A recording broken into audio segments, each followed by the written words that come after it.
ब्रह्मोपदिष्टे मे गुरवे दैवताय च प्राप्याय प्रापकायास्तु नमः श्रीनिधये नमः। नमो वेंकटेशाय वेंकटतुरैवार्क नमः।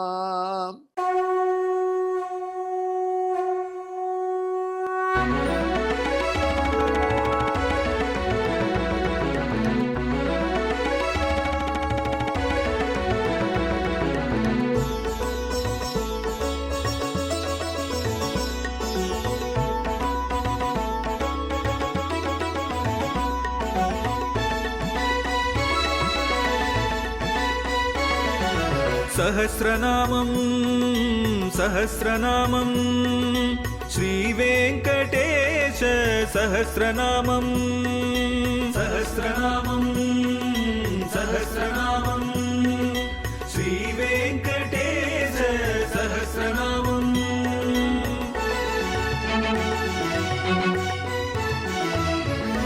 உலகில் கலிவினை தோஷம் அகற்றும் நாமம் சஹஸ்ரநாமம். உயர்வுகளை வாழ்வில் அளிக்கும் நாமம் சஹஸ்ரநாமம். திருமலையில் தினம் அர்ச்சனை நடைபெறும் நாமம் சஹஸ்ரநாமம். திருவேங்கடனின் தரிசனம் காட்டும் நாமம் சஹஸ்ரநாமம். சகஸ்ரநாமம் சகஸ்ரநாமம் ஸ்ரீவேங்கடேச சகஸ்ரநாமம் சகஸ்ரநாமம் சகஸ்ரநாமம் ஸ்ரீவேங்கடேச சகஸ்ரநாமம். எம்பெருமான் மகாசாந்தன் என்பதற்கு திருவேங்கடமுடியானுடைய வரலாறு சொன்னோம். அந்த நிகழ்ச்சி தான் எம்பெருமான் திருவேங்கடமுடையானாக பூலோகத்தில் சுற்றி திரியவும் அருள் செய்யவும் காரணத்துக்கு விதை இட்டது. அந்த திருவேங்கடமலையை வடமலை என்று சொல்வார்கள். அப்படிதான் தெற்கு மலை ஒன்று இருக்கணும். அதை போல அந்த தெற்கு திருமலை அழகர் மலை. இப்பொழுதே மதுரை களை கட்டி இருக்கும். சரியான சீசன் இது. அழகர் எழுந்துள்ள போகிறார் மதுரைக்கு. மீனாட்சி அம்மன் கல்யாண உற்சவம் நடக்கிறது. மதுரை ஜனங்கள் முழுக்க இப்போ மீனாட்சி அம்மனை பார்த்துட்டு இருப்பாங்க. அவ்வளோதான், அது முடிஞ்சிடுத்தோ. அழகர் வரப்போகிறார், ஆற்றுல இறங்க போகிறார். டபால் டைவர்ஷன் ஆட்டர்ஷன் முழுக்க கோடிக்கணக்கான ஜனங்கள் கோவிந்தா கோவிந்தா என்று சொல்லி அழகர் வராரு அழகர் வராரு பாடிட்டு அனுபவிக்க வர போகிறாங்க. அது தெற்கு திருமலை என்று நம் பெரியோர்கள் சொல்வார்கள். வடமலையப்பன் திருவேங்கடமுடையான் அவனே தென் திருமலையாக இருக்கான். வடக்கு திருமலைக்கும் விஷாத்ரி என்று பெயர், தெற்கு திருமலைக்கும் விஷாத்ரி என்று பெயர். அப்படிப்பட்ட தெற்கு திருமலை எம்பெருமான் கிட்ட ரொம்ப ஈடுபாடு நம்ம பெரியாழ்வாருக்கு. அதான் எம்பெருமான்கிட்ட சொல்றார், இன்னும் நீ காப்பாற்றணும், உனக்கு பணி செய்யவே நான் ஏற்பட்டவன். அப்படி இருக்கப்பட்ட என்னை நீ யாருக்கிட்டாவது கை காட்டி அவன்கிட்ட வேலை செஞ்சு பொழைச்சிக்கோன்னு சொன்னால் அப்புறம் உன் புகழுக்கே அழிவு வரதா அழகா? அப்படி என்னை எங்கேயும் காட்டி கொடுக்காம நீ காப்பாற்ற வேண்டாமா என்று சொல்கிறார். ஆமாம், உனக்கு இப்படி காப்பாற்றணும் என் நிர்பந்தம் எனக்கு என்று அழகர் கேட்குற மாதிரி நினச்சிக்கிறார். அப்போ சொல்கிறார், அழகா, குணங்களிலே தலை சிறந்த குணம் உங்கள்கிட்ட இருக்கு. குணங்களிலே தலை சிறந்த குணம் என்ன? கெட்டவாளுக்கு அள்ளி அள்ளி கொடுப்பதா, இல்லை அறிவு கொடுப்பதா, இல்லை அருள் காட்டுவதா? எது உயர்ந்த குணம்? மகாகுணம் என்றால் என்ன? இதை பற்றி நிறைய விசாரித்தார். ஆள வந்தார், சொன்னார், எம்பெருமான் நல் குணத்தை உடையவன், நற்குணம் உடையவன்னார். நற்குணமுடையவன்னா அது ஒரு குணம். அது என்ன குணம்னு கேட்டாங்க. அதான் நல்ல குணம். நல்ல குணம்னா என்ன குணம்? அதுவா, எந்த குணத்தை இவனுடைய தொண்டர்கள் திருப்பி திருப்பி நினைத்து பார்த்து மகிழ்வார்களோ, திருப்பி திருப்பி குணனம் பண்ணுவார்களோ, மல்டிப்ளை பண்ணி பண்ணி பேசுவார்களோ, அதுதான் சுவாமி உயர்ந்த குணம். அது எது அதுவா ரொம்ப உயர்ந்தவன் ரொம்ப தாழ்ந்தவனோடு தான் உயர்ந்தவன் என்கிற எண்ணமே இல்லாமல் அவனோடு சமமாக பழகிற குணம் இருக்கே, அதுதான் சுவாமி மகாகுணம். குணம்னா அதுதான். அதுக்கு மகாகுணம்னு பேர் வைக்கிறோம். அதனால தான் ஆண்டாள் கூட குன்றம் எடுத்தாய் குணம் போற்றி என்று பாடும் பொழுது ஒரு குணத்தை மனதிலே வைத்துதான் பாடுகிறார். அது எந்த குணம்? நீர்மை என்கிற குணம். அந்த நீர்மை என்கிற குணம் எங்கே தெரியும்னா, அழகா உங்ககிட்ட தெரியுமேங்கிறார் பெரியாழ்வார். அழகற்ற எப்படி தெரியும்? புனத்தினை கிள்ளி புது அவி காட்டி. அழகர் கோயிலில் திருமால் தெரிஞ்சவர்கள் நிறைய தினை அறுவடை செய்வார்கள் வேடர்கள், குறவர்கள். அந்த அறுவடை செய்த திணையெல்லாம் எடுத்துன்னு வந்து புது திணை என்று ஃப்ரெஷ் தானியம், நவதானியம், அந்த புனத்தினையை எடுத்து பகவானுக்கு சமைப்பார்கள். புது அவி, இப்போதான் ஃப்ரெஷ்ஷாக அறுவடை பண்ணப்பட்ட திணையிலிருந்து செய்யப்பட்ட பொங்கல் திணை. அந்த திணை மாவை நல்லா தேனோட கலந்து பிசைஞ்சு எம்பெருமானுக்கு அர்ப்பணிப்பார்கள். அவர்கள் அர்ப்பணிப்பதே அவர்களோட கூட இருந்து சாப்பிடுவோம். அழகர் அவர்கள் எவ்வளோ சந்தோஷமாக இருக்கும். நாங்கள் எவ்வளோ உயர்ந்தவன், வேதம் சொல்லி தூய்மையான அந்தணர்கள் எங்களுக்கு யாகத்திலே சமர்ப்பிக்கக்கூடிய அவிசு, அதை கூட பொருட்படுத்தாத எம்பெருமான் இந்த குறவர்கள் செய்யக்கூடிய இந்த மாவு, அந்த தினை மாவை அவர்கள் அர்ப்பணிக்கிறச்சே பிரியத்தோடு சாப்பிட்றான். அதை நினைத்து பார்த்தால் ஒரு நீர்மை புரியுது. ஏற்கனவே திருவேங்கடையான் வரலாறுலேயே நம்ம ஒன்று சொல்லியிருக்கோம். ஒரு வேடன் இருந்தான், மகாவிஷ்ணு பக்தன். திருவேங்கடத்தில் நிறைய ரிஷிகள் வந்து சுற்றி சுற்றி போகிறத பார்த்து இங்கே என்ன விசேஷம், ஏன் வரீங்கன்னு கேட்டான். இங்கே தான் பெருமாள் இருக்கார். ஒரு மரத்தை காண்பிச்சா, வேப்ப மரத்துக்கிட்ட.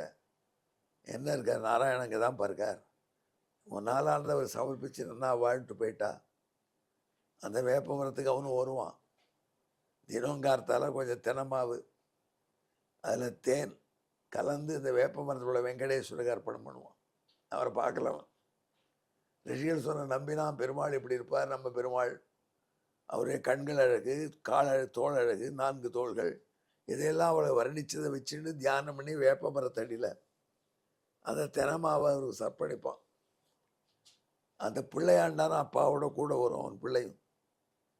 ஒரு நாள் அந்த மரத்தடிக்கு வந்தாச்சு. வந்த பொழுது வேடன் பார்த்தான், தேன் கொண்டு வரல, திறமாவிட்டு தான் கொண்டு வந்துருக்கான். மறந்து போயிட்டான். அங்கே தேன் எங்கேயான அடை கட்டியிருக்கோம், அது பிழிஞ்சிட்டு வரலான்னு போயிட்டான். அது வரையும் பிள்ளையை வெயிட் பண்ணுன்னு சொல்லிட்டு போனான். பிள்ளைக்கோ பசி வந்துருத்து. சின்ன குழந்தை எவ்வளோ நினைப்பு இருக்கும். அது கூட என்ன பண்ணித்து தினமாவை எடுத்தது, வெங்கடேசா அப்படின்னுது. அந்த மரத்துக்கு காமிச்சு டபாயில் வாயில் போட்டு கொடுத்து. பசி அது வாயில் போட்டுச்சே வந்துட்டோம். அந்த வேண்டாம் தேன் எடுத்துட்டு பெருமாளுக்கு திருவேங்கடமானுக்கு அர்ப்பணிக்க தேனும் தினமாமா வந்திருக்கேன். தேன் கொண்டு வந்து சாப்பிட்டியா நீ? அப்பா பகவான் அர்ப்பணித்து சாப்பிட்டப்போ பசி. இந்த மாதிரி ஒரு பிள்ளை கூடாது என்று வேடன் கோபத்திலே வாளை உருவினான். அந்த குழந்தை கழுத்தை வெட்ட டபால் என்று அவன் கையை யாரோ பிடிச்சா. பார்த்தா திருவேங்கடமுடியும்.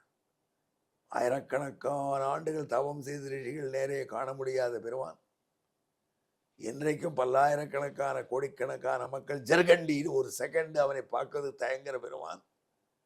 அவன் அந்த வேடன் கையை பிடிச்சி நடத்திவிட்டான். அப்பனே நான் ஏண்டா குழந்தை வெட்ட போகிறேன், அது தினையை கொடுத்தது, எனக்கு அர்ப்பணித்து தான் சாப்பிட்டுது அப்படின்னு சொன்னார் பகவான். தேன் இல்லாத தினையாச்சு எம்பெருமான் என்ன இல்லையே, தேன் இல்லாமலே ஸ்வீட்டாக இருந்தது அந்த குழந்தையோட அன்பில். அவனை ஒன்றும் செய்யாதே என்று எம்பெருமான் சொன்னான் என்று ஸ்தல புராண வரலாறு. அதை வடக்கு திருமலையில் நடந்த வரலாறை தெற்கு திருமலையோடு இணைத்து ரசிக்கிறார் பெரியாழ்வார் போல் இந்த பாட்டு போடுறார். புனத்தினை கிள்ளி புது அவி காட்டி உன் பொன்னடி வாழ்க என்று எம்பெருமானுடைய சொர்ணமயமான திருவடி ஜெய் விஜீபமா பகவானே என்று சொல்லி இனக்குறவர் புதியது உண்ணும், புதிய அறுவடை செய்த தானியத்தை குறவர்கள் உண்ணக்கூடிய இடம். அவர்களோடு ஒருவனாக நீ எஜ்ஜாதியோ யாதுஷோ யத் ஸ்வபாவா தஜ்ஜாதீய சாதிஷத் சத் ஸ்வபாவா என்று அவர்கள் ஒருவனாக இருந்து அவர்களோடு கூட அனுபவிக்கக்கூடியவன் நீ. இந்த நீர்மை உங்ககிட்ட உண்டு அழகரே, வேற எங்கேயும் பார்க்க முடியாது. எத்தனை பேர் தண்ணி பீச்சு அடிப்பா, ஆனந்தமாக அழகர் வாங்கிட்டு வருவார். அந்த எளிமையை நினைத்து அந்த நீர்மை தான் ஒரு உயர்ந்த குணம். அந்த மகா குணத்தை பெருங்குணத்தை உடைய பெருமானே என்று நீர்மை நிறைந்த எம்பெருமானே மகாகுணனே என்று ரசிக்கும்படியான பெருமான். அன்பர்களே, இப்படி நீர்மை என்கிற பெருங்குணத்தை உடையவன் என்பதனாலே எம்பெருமானுக்கு மகாகுணன் என்று திருநாமம். இந்த திருநாமத்துக்கு பின்னணியான ஸ்லோகத்தை கேளுங்கள்.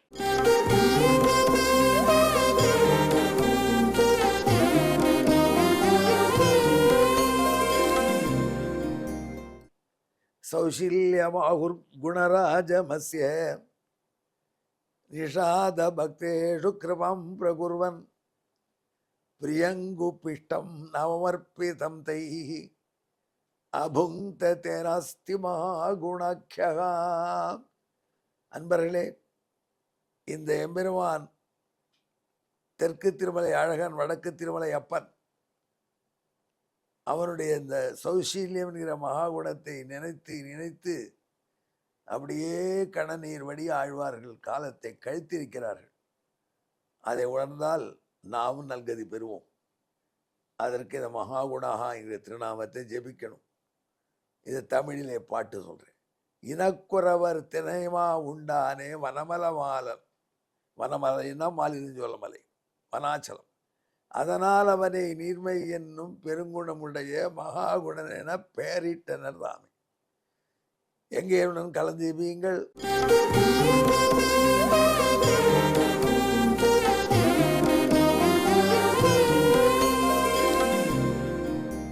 மகாகுணாய நமஹ. நமோ வெங்கடேசாய. வெங்கடத்துறைவார்க்கு நம. நன்றி, வணக்கம்.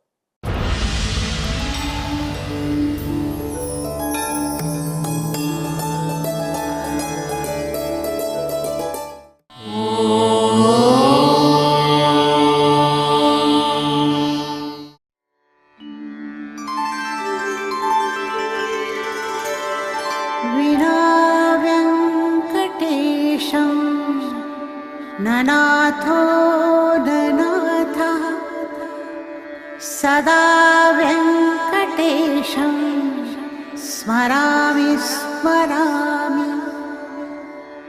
हरे वेङ्कटेश प्रसीद प्रसीद. प्रियं वेङ्कटेश प्रयच्छ प्रयच्छ.